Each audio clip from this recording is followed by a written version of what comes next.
우리 그 자리 다 일어나셔서 오늘 하나님이 우리에게 주시는 본문 말씀 보겠습니다. 누가복음 2장 1절에서 14절인데 교독하도록 하겠습니다. 1절 제가 읽습니다. 그때 가이사 아구스도가 영을 내려 천사로 다 호적하라 하였으니 이 호적은 구레뇨가 수리아 총독이 되었을 때 처음 한 것이라. 모든 사람이 호적하러 각각 고향으로 돌아가매 요셉도 다윗의 집 족속이므로 갈릴리 나사렛 동네에서 유대를 향하여 베들레헴이라 하는 다윗의 동네로 그 약혼한 마리아와 함께 호적하러 올라가니 마리아가 이미 잉태하였더라. 거기 있을 그때 해산할 날이 차서 첫 아들을 낳아 강보에 사서 구유에 뉘었으니 이는 여관에 있을 곳이 없음이르라. 그 지역의 목자들이 밤에 밖에서 자기 양떼를 지키더니 주의 사자가 곁에 서고 주의 영광이 그들을 두루 비추매 크게 무서워하는지라. 천사가 이르되 무서워하지 말라. 보라, 내가 온 백성에게 미칠 큰 기쁨의 좋은 소식을 너희에게 전하노라. 오늘 다윗의 동네에 너희를 위하여 구주가 나셨으니 곧 그리스도 주시니라. 너희가 가서 강보에 쌓여 구유에 뉘어 있는 아기를 보리니 이것이 너희에게 표적이니라 하더니 호련히 수많은 천군이 그 천사들과 함께 하나님을 찬송하여 이르되 다 같이요 지극히 높은 곳에서는 하나님께 영광이요 땅에서는 하나님이 기뻐하시는 사람들 중에 평화로다 하니라. 아멘. 하나님이 우리에게 주시는 말씀입니다. 나에게 주시는 말씀입니다. 오늘 크리스마스인데 우리 또 인사하기 전에 주변에 이렇게 돌아보시면서 오랜만에 나오셨거나 또 뉴 페이스가 있으면 좀 옆에서 거하게 좀 이렇게 반겨주시면 좋겠습니다. 아리우를 훑어보시면서 이렇게 메리 크리스마스! 메리 크리스마스! 메리 크리스마스! 메리 크리스마스! 이 본문 말씀은 크리스마스 때마다 나오는 본문 말씀입니다. 그런데 제가 이 크리스마스를 주일 예배로 지키는 것이 그렇게 많지 않았습니다. 7년마다 한 번씩 돌아오니까 크리스마스를 또 주일 예배로 맞이해서 제가 역사 이야기를 잠깐 하겠습니다. 역사 이야기는 졸리거든요. 졸리는데 졸리지 않게 성령께서 붙잡아 주실 줄로 믿습니다. 예수님 역사는 예수님 기준입니다. Before Christ, BC라고 하고 Anno Domini, 예수 이후라고 합니다. 오늘 2022년은 예수 중심입니다. 2022년 강국들이 그렇게 만들었다 아니에요. 예수님이 역사를 주관하고 있기 때문에 오늘 모든 세계는 불교 국가든 이슬람이든 남미 호랭갱교든 마찬가지 모두가 2022년을 사용합니다. 예수님 기준입니다.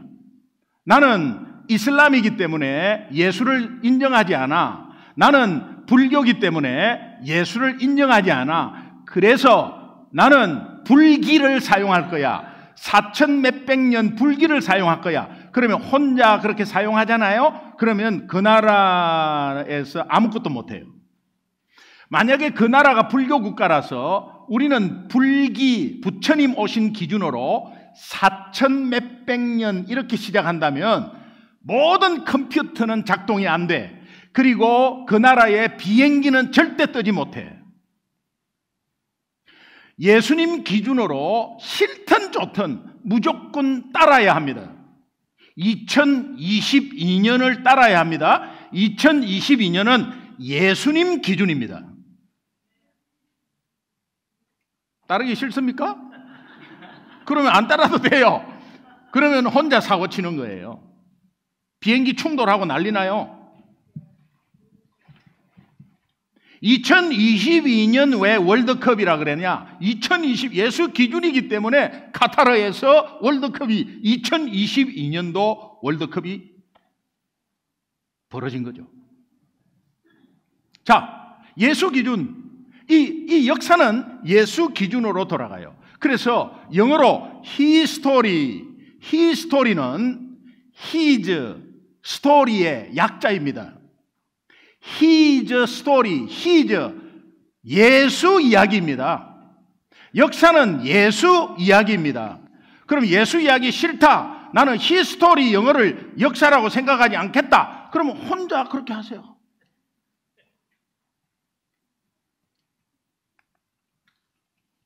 예수가 역사의 중심이라는 의미는 굉장히 많습니다.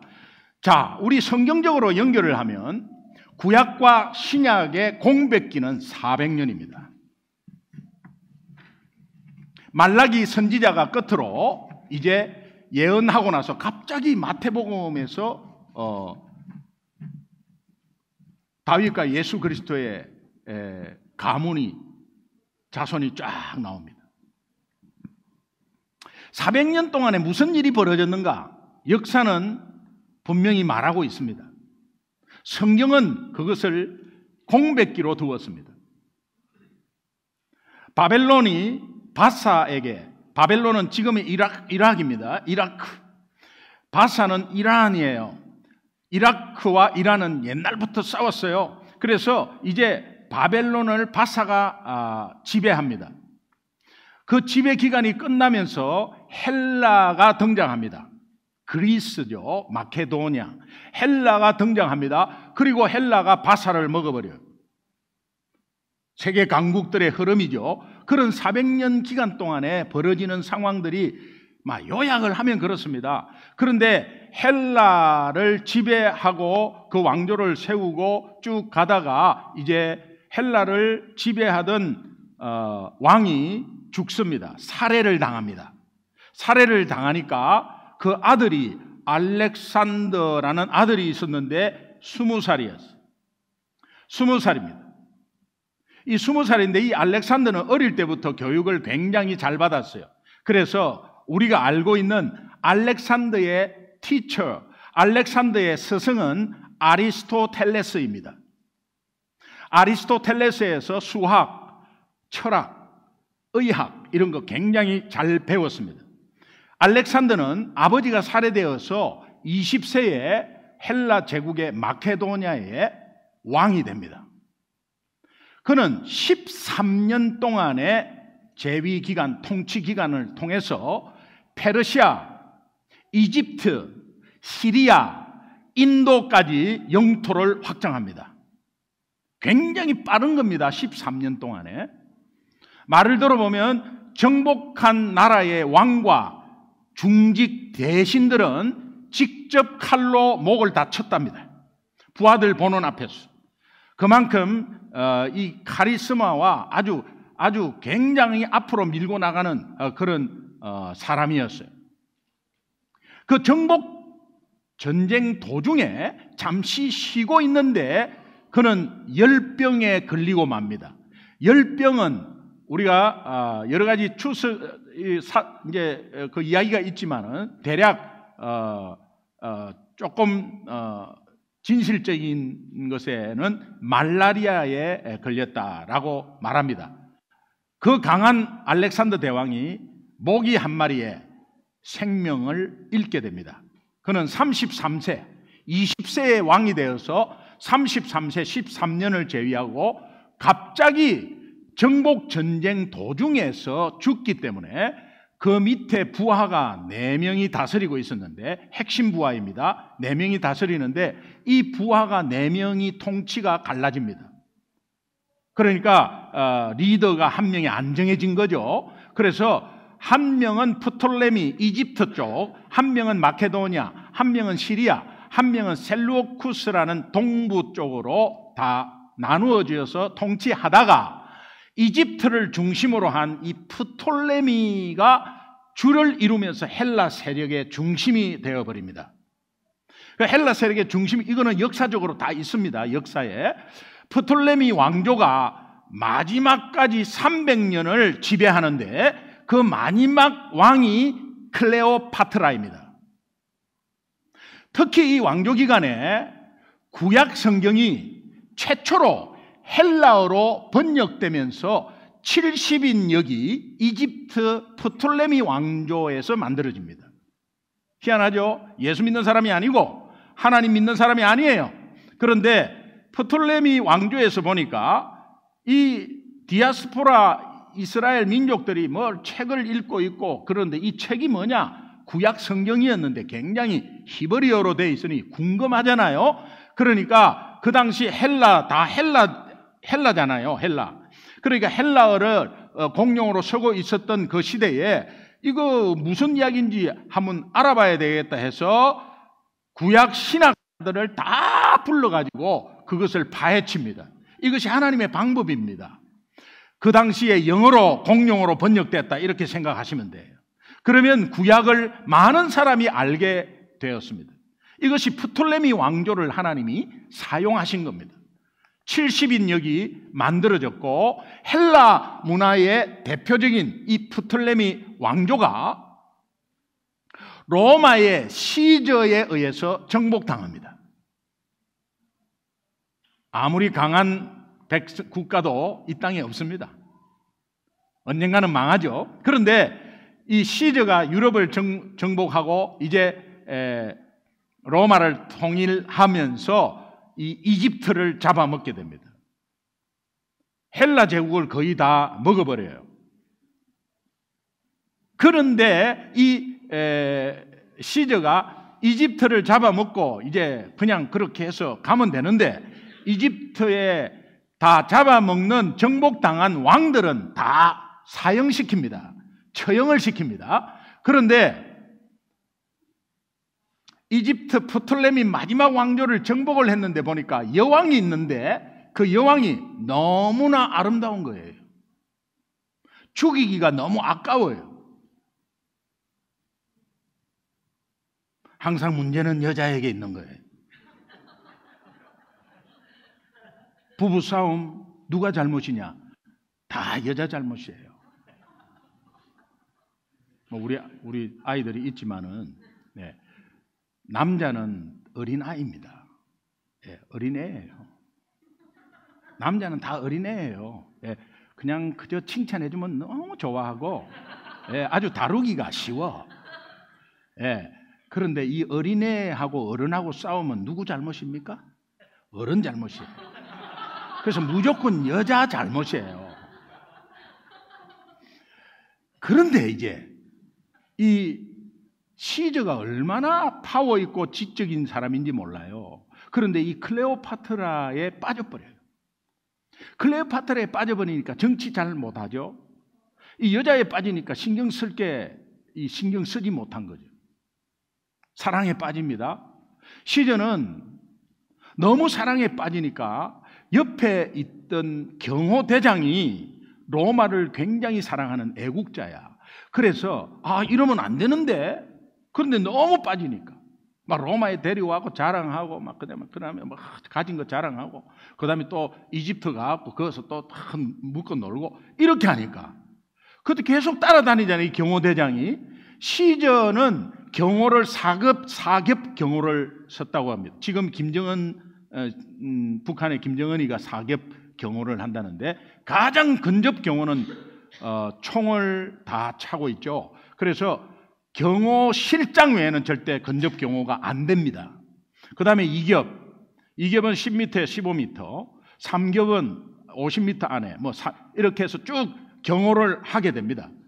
절대로 죽일 수가 없습니다. 그런데 이 경호대장 브루투스가 시저의 하는 행동이 너무 안타까워서 나라를 위하는 마음으로 칼로 옆에서 시저를 찔러 죽입니다. 시저는 그렇게 해서 죽게 돼요.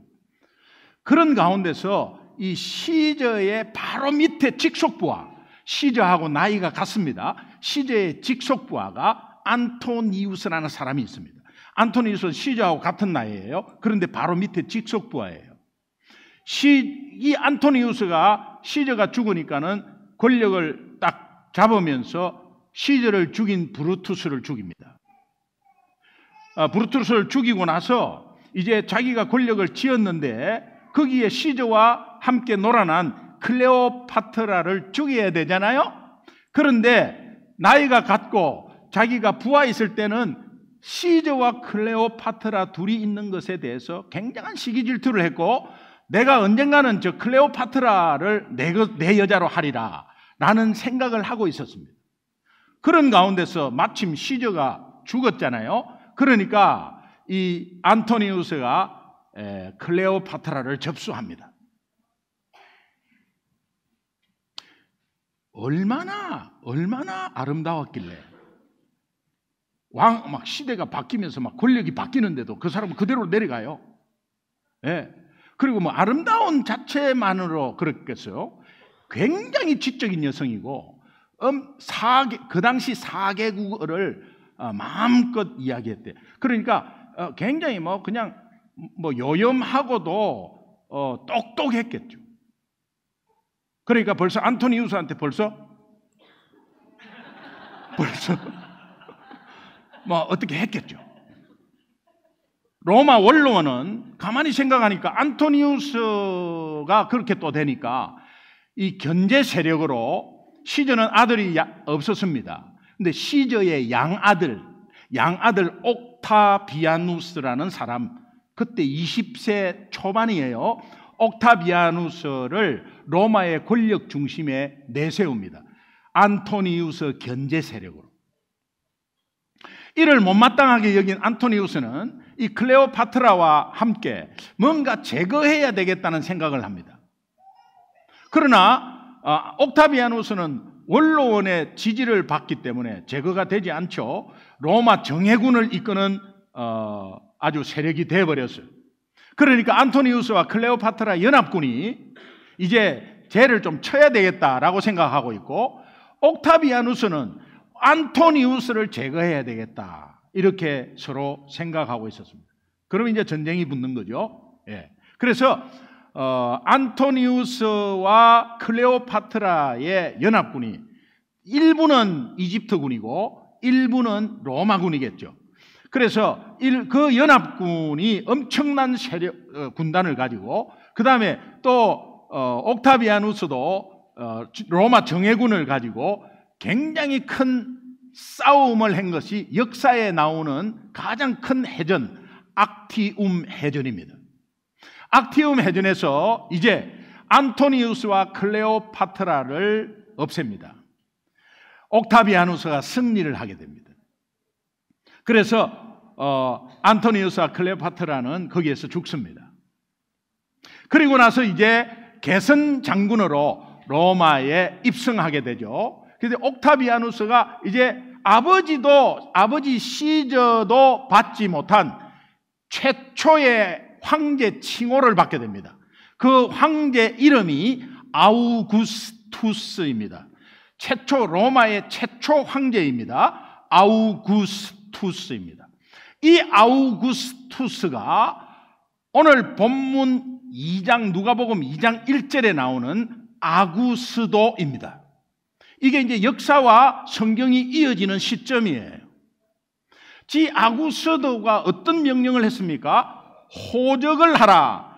세금 거두기 위해서 인구 조사를 하는데, 호적을 하는데 남자와 여자는 다 자기 고향으로 돌아와야 되고, 결혼한 사람은 남자의 고향으로 다 와야 됩니다. 그래서 직접 사인하고 등록을 해야 돼요.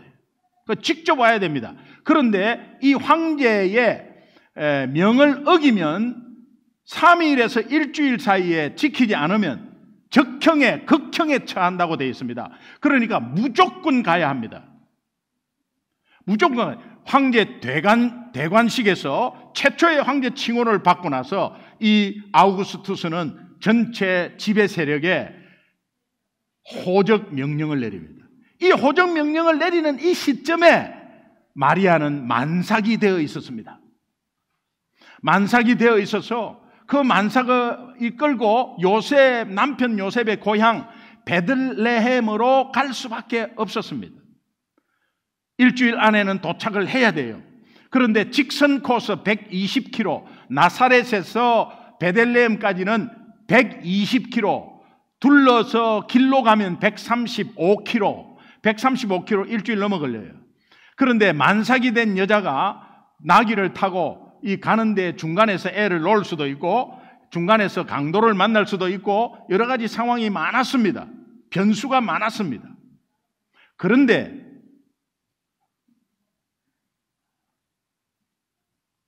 우리 인류의 구원자는 베들레헴에서 태어나야 합니다. 그러나 성령으로 잉태된 이 예수는 나사렛에서 자라고 있었습니다. 마리아는 만삭이 된 몸으로 나사렛에서 베들레헴에 갈 이유도 없고 절대 가지 않습니다. 그러나 하나님은 성령으로 잉태된 10개월 사이에 무슨 일이 벌어졌느냐? 역사적으로 보면 안토니우스, 클레오파트라, 옥타비아누스 막 사용해가지고 그 일정을 맞춥니다. 만삭이 되어서 예수님이 태어나는 일정을 정확하게 맞춥니다. 맞춰서 황제가 되게 해서 황제 칭호를 받게 하고 그 칭호가 호적을 내리는 그 시점에 만삭이 되어 있습니다. 모든 역사의 중심은 예수 중심으로 돌아가는 것을 보여주는 거예요. 믿으시면 아멘. 안 믿으면 할 수 없고. 그러나 중요한 것은 예수가 구원자라는 것이 이미 700년 전에 예언한 것이 있어요.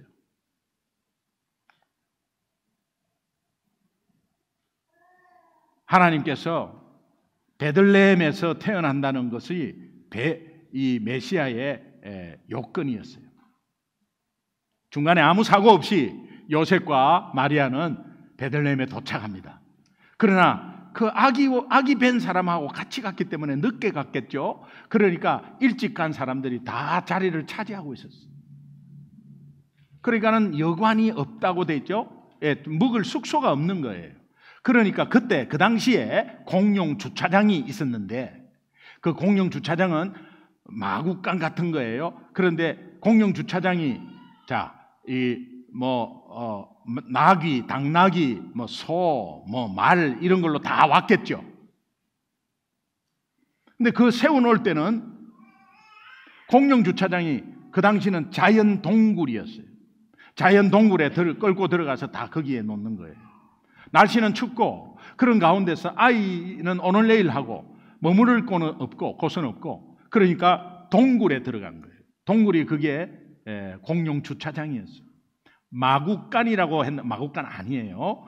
공용 주차장이었어요. 그래가지고 거기에서 정말 다 다른 사람이 타고 온 말, 소 다 여기 있는 가운데 거기에서 예수를 출산하게 됩니다. 미가서 5장 2절에는 베들레헴 에브라다야 너는 유다 족속 중에 작을지라도 이스라엘을 다스릴 자가 내게로 나올 것이라 그의 근본은 상고에 영원히 있느니라. 우리의 구원자 예수는 베들레헴에서 태어난다. 나사렛에서 잉태되어서 베들레헴에서 태어날 때 아우구스투스를 사용한 하나님. 700년 전에 미가 선지자는 메시아가 베들레헴에서 태어난다고 예언한 것이 이루어졌습니다. 미가와 동시대에 북이스라엘에서 남유다와 함께 활동한 이사야 선지자는 이사야 7장 14절에 보라 처녀가 잉태하여 아들을 낳을 것이니 그 이름을 임마누엘이라 하리라 예언했습니다. 이것이 실제 신약에 와서 마태복음 1장 21절, 22절, 23절 다 같이 큰 소리로 천천히 읽겠습니다. 같이 읽습니다. 시작. 아들을 낳으리니 이름을 예수라 하라. 이는 그가 자기 백성을 그들의 죄에서 구원할 자이심이라 하니라. 이 모든 일이 된 것은 주께서 선지자로 하신 말씀을 이루려 하심이니 이르시되 보라 처녀가 잉태하여 아들을 낳을 것이요 그의 이름은 임마누엘이라 하리라 하셨으니 이를 번역한즉 하나님이 우리와 함께 계시다 함이라. 22절에 보니까 이 모든 일이 된 것은 주께서 선지자로 하신 말씀 미가서 5장 2절 이사야서 7장 14절 이루려 하심이라. 모든 역사의 초점이 이 예수 탄생에 맞추어져 있음을 알 수가 있습니다. 예수 탄생은 메시아 오심에 하나님 약속이 이루어진 신비로운 사건이면서 신비로운 약속입니다. 그렇기에 성탄절은 인류에게 가장 기쁘고 복된 날입니다. 세상 믿지 않는 사람들은 이 성탄절의 의미를 잘 모르고 연말 선물 주고받는 날로 생각하고 그렇게 주고받고 선물 기다리고 선물 고르고 얼마나 불쌍하고 안타까운지 모릅니다. 예수 믿는 우리는, 특별히 저와 여러분은 이 날이 최고의 축하의 날이면서 가장 감사한 날로 여겨야 합니다. 믿으시면 아멘. 예수님을 이 땅에 보내주신 하나님께 얼마나 감사한지, 여러분 오늘 이 날이 얼마나 감사한 날인지 다시 한 번 더 마음으로 새기면서 하나님께 영광의 박수 올려드립시다. 할렐루야, 할렐루야. 오늘 이 예배를 통해서 우리가 가진 모든 것을 마음껏 감사하고 또 표현하고 그것을 그 주님께 경배하는 크리스마스 주일 예배 되기를 주님의 이름으로 축원합니다. 성경은 예수 탄생의 이날에 어떤 일이 벌어졌는지를 알려줍니다. 하늘에는 천군 천사들의 노래가 있었고 예수 나신 곳을 알리는 큰 별이 나타났다고 되어 있습니다. 들에는 목자들의 경배가 있었습니다. 별과 천사들은 아기의 계신 곳을 알려주었습니다. 그리고 목자들과 이 동방 박사들은 그 아기 예수께 찾아와서 경배를 했습니다. 온 역사의 초점과 더불어 찬양과 영광의 초점이 오직 아기 예수께 집중되었습니다. 이 모든 경배와 집중은 아기 예수가 하나님의 아들이요, 인류의 구원자요, 만왕의 왕이시요, 평강의 왕이시기 때문에 그렇습니다. 그런데 하나님의 아들 만왕의 왕이신 예수님이 왜 냄새나는 곳에 낮고 낮은 인간의 모습으로 공용 주차장 동굴에서 태어나야만 했나? 그분은 하나님이시기 때문에 보란듯이 모든 사람들에게 개선 장군처럼 권세로 군림하는 모습처럼 와야 되는데, 그럼에도 불구하고 가난하고 연약한 아기 예수로 오신 이유가 무엇인가? 하나님이 인간의 몸을 입고 이 땅에 오신 예수님의 탄생이 우리에게 주는 메시지가 두 가지가 있어요. 첫 번째 메시지는 예수님의 탄생은 하나님 사랑의 표적입니다. 표적, 영어로 사인, 기적, 미러클. 표적과 기적의 차이는, 표적은 하나님의 의도와 뜻이 담긴 기적, 이거를 표적이라 합니다. 하나님의 뜻이 무엇입니까? 요한복음 6장 39절에 한 영혼도 잃어버리지 않고 회복시키고 살리는 것이 하나님의 뜻입니다. 누가복음 2장 12절 우리 함께 천천히 읽겠습니다. 같이 읽습니다. 시작. 너희가 가서 강보에 쌓여 그 위에 누워있는 아기를 보리니 이것이 너희에게 표적이니라 하더니, 예수님의 탄생은 한 영혼도 잃어버리지 않고 살리고 회복시키는 하나님 사랑의 표적입니다. 예수 탄생은 우리를 대신해서 자신의 목숨을 내어줌으로 우리의 영혼을 살리고 구원하려는 하나님 사랑의 표적임을 여러분 다시 한 번 더 이 예배를 통해서 새기시기를 바랍니다.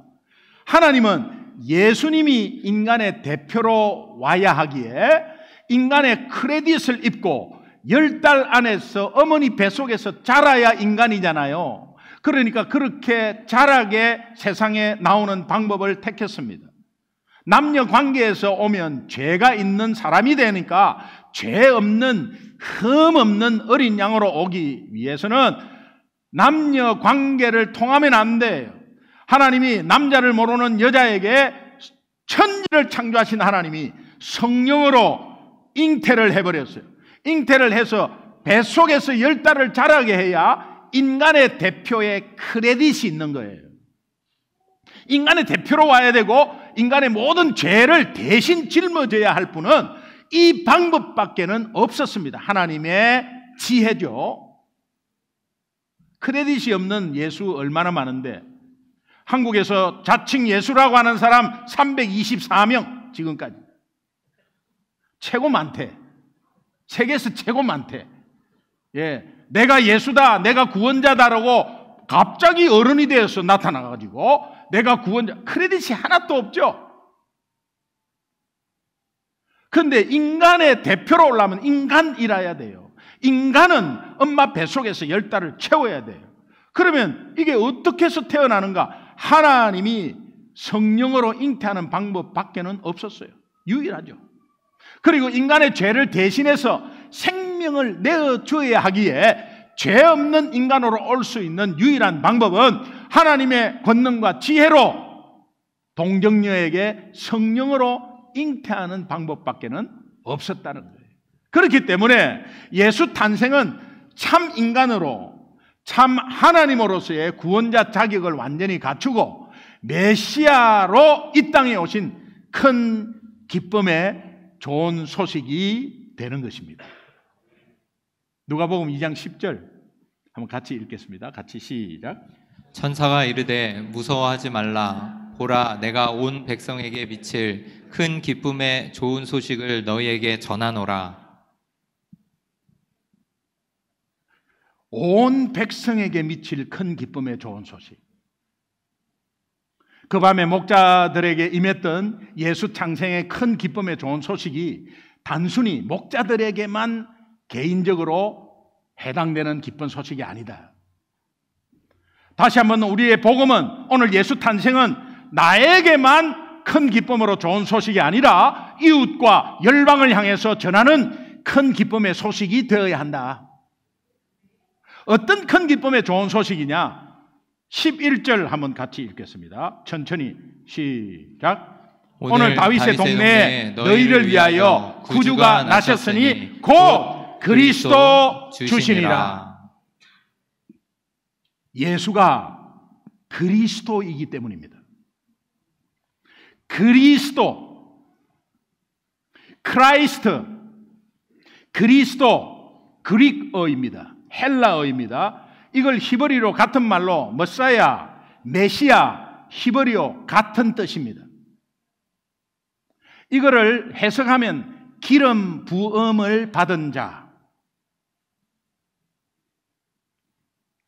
여러분, 예수가 그리스도다, 이 의미는 기름 부음을 받은 자는 구약에서 3명이 있었습니다. 제사장, 선지자, 왕이 하나님의 능력을 입는 상징으로 기름 부음을 받았습니다. 첫 번째, 제사장, 인간을 대변하여 하나님 앞으로 나아가는 사람입니다. 제사장에게 하나님이 이렇게 말합니다. 네가 나에게 나아오려면 흠없는 동물을 잡아서 피를 가지고 나한테 뿌리면, 내 앞에 뿌리면 내가 너를 만나주겠다, 그렇게 말합니다. 제사장도 죄인이기 때문에 하나님을 만날 수 없습니다. 하나님을 만나면 즉시 죽어버려요. 죄인이기 때문에 하나님을 만나면 죽어버려요. 그런데 제사장은 하나님을 만날 수 있는 것은 하나님이 약속을 한 그 약속의 제물이 있습니다. 흠없는 동물을 잡아서 피를 뿌리면, 생명을 뿌리면 내가 너를 만나주겠다. 이게 제사장의 역할입니다. 예수님은 자기 자신이 제물이 되어 죄 없는 인간으로, 흠없는 어린 양으로 자기 자신이 제물이 되어서 하나님께 드려졌습니다. 그러니까 이분은 실제 제사장은 많아도 이런 제사장은 없습니다. 자기 자신을 제물로 드려서 하나님께 인간의 죄의 대속하는, 모든 인간의 죄를 다 대신하기 위해서 동물을 잡아서 그 피를 들고 간 제사장하고는 다르다.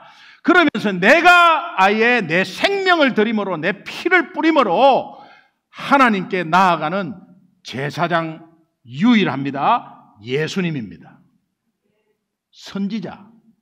선지자는 많았습니다. 선지자의 역할은 하나님의 대변자로 인간에게 하나님 말씀을 전해서 하나님을 만나는 길을 여는 사람입니다.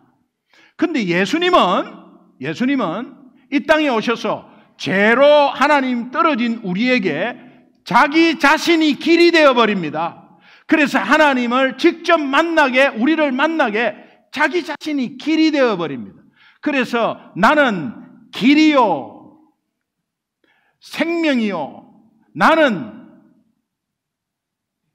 하나님께서 특별히 진리, 생명, 길 하는 직접 말씀하신 이유가 그렇습니다. 그것은 the way, the truth, the life 앞에 the가 붙습니다. 유일하다는 거예요. 그래서 예수님만이 이 일을 했기 때문에 선지자는 많았지만 실제 참 유일한 한 분이 예수님입니다. 왕은 통치하잖아요. 통치합니다. 오늘 예수 믿는 우리에게 예수님은 우리를 통치하시고 악한 영을 물리치시고 우리를 보호하시고 지키시고 인도하시고 책임지십니다.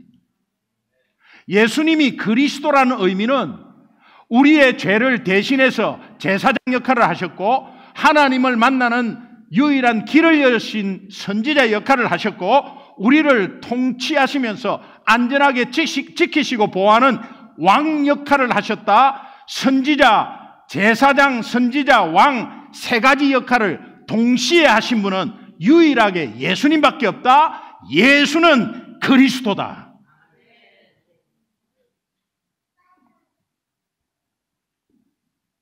구원자 그리스도를 보내주신 예수 탄생은 하나님 사랑의 표적이에요. 하나님이 인간의 몸을 입고 이 땅에 오신 예수님 탄생이 두 번째 의미가 뭐냐? 예수님 탄생은 평화의 표적입니다. 누가복음 2장 14절은 땅에서는 하나님이 기뻐하시는 사람들 중에 평화로다. 예수님의 탄생으로 인해서 인간의 죄에 대한 하나님의 분노가 있습니다. 이 분노가 햇살에 눈 녹듯이 사라지고 없어지는 거예요. 분노를 사라지게 한 평화의 왕으로 오신 예수님을 마음에 영접한 사람이라면 그 마음에 가장 먼저 나타나는 것이 평강입니다. 오늘 여러분 무엇 때문에 마음이 불편합니까? 무엇 때문에 여러분이 마음이 조금 거시기해요? 무엇 때문에? 여러분은 그렇게 할 수밖에 없어요. 그러나 오늘 예수 탄생을 통해서 예수 믿는 우리에게는 그런 마음이 있다고 하면 예수 이름으로 물리칠 수 있습니다. 그리고 마음의 평안은 오직 예수님 때문에 오는 것이기 때문에 오직 예수 믿는 우리에게는 유일하게 누리는 평화가 첫 번째 예수 믿어서 오는 평화, 마음의 평화예요. 그리스도이신 예수 탄생은 우리에게 진정한 평화를 줍니다. 그렇기 때문에 여러분의 염려, 걱정, 근심 잘못된 것이죠. 악한 영이 계속해서 우리를 정죄합니다. 너 안 돼. 너는 안 돼. 너 해봤잖아. 너 된다고 했다가 너 오케이 했다가 안 했잖아. 너는 결단했잖아. 그런데 너 못하잖아. 너는 안 돼. 안 돼. 라고 부정적인 우리를 넘어뜨리는 절망적인 생각이 마음속에 계속 들려온다면 악한 영이 주는 거예요. 하나님은 우리를 세우세요.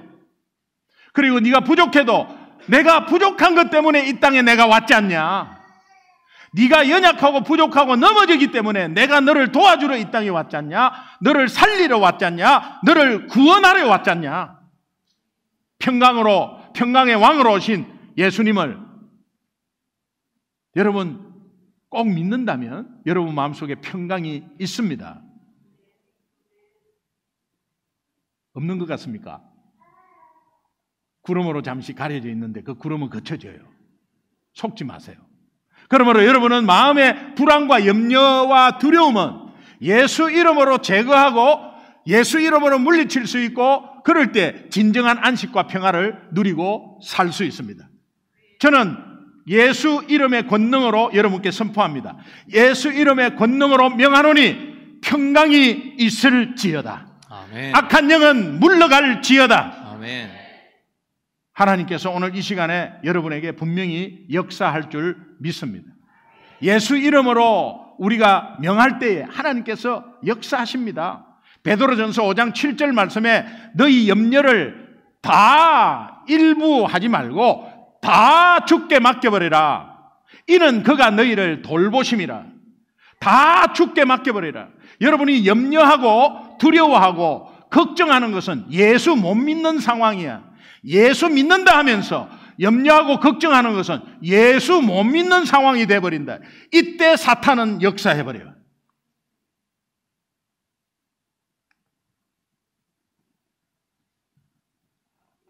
따라합시다. 내가 맡기면 하나님은 책임지신다. 하나님은 책임지신다. 하나님이 책임지시면 그 자체가 평강이야. 예수님의 탄생은 평화의 표적임을 믿으시기 바랍니다.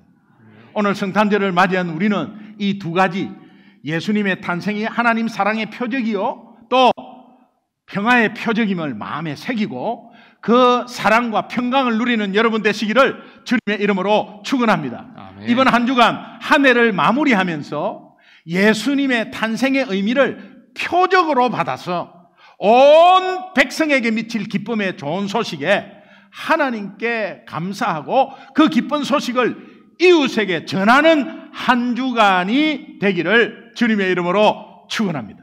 아멘. 우리 합심해서 한번 기도할 때 여러분 한번 눈을 감아보세요.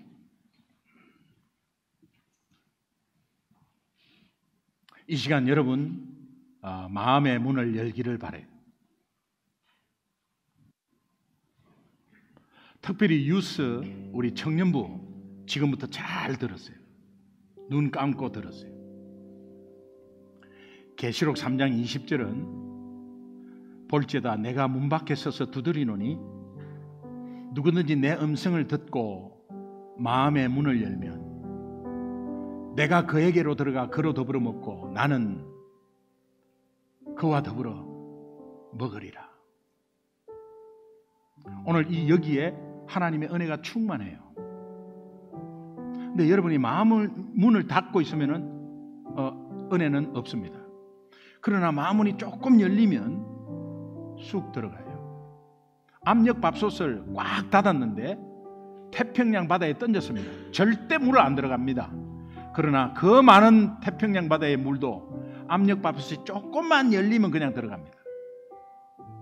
오늘 이 크리스마스 주일 예배 이 자리는 하나님의 영광과 사랑과 소망과 평화가 가득한 자리.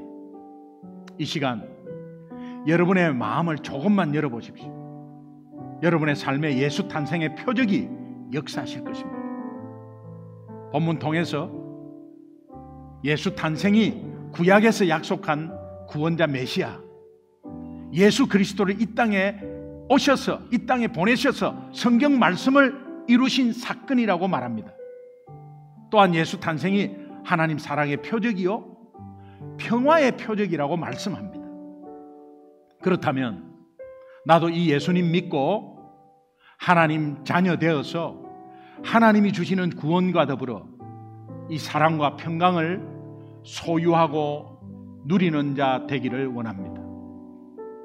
세상 모든 염려와 근심과 두려움, 무거운 짐 주님께 내려놓고 평강으로 살고 싶습니다. 이렇게 고백하시는 분이 있으면, 고백하기를 원한다면 나 평강으로 살기를 원해요. 오른손 조용히 한번 들어주세요.